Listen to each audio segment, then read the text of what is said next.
Pen down করলাম গতকাল রাত্রে একজন মহিলা আইনজীবীকে পুলিশ হেনস্থা করেছে, তার শ্লীলতাহানি করেছে এবং পাশাপাশি একজন আইনজীবীকে অ্যারেস্ট করেছে।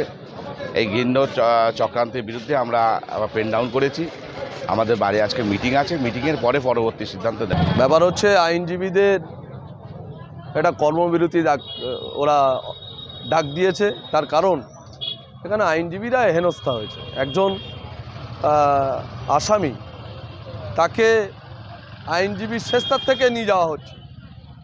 সে আসামি হতে পারে, কিন্তু বেল পেয়ে যদি আইনজীবীর চেম্বারের মধ্যে আসে আইনি পরামর্শ নেওয়ার জন্য, সেখান থেকেই যদি তুলে নিয়ে চলে যায়, তাহলে আইনজীবীদের কাছে মানুষ আসবে কেন? আইনজীবীদের কাছে তো মানুষ, সে যত বড় ক্রিমিনাল হোক, সে তো ভরসা করে।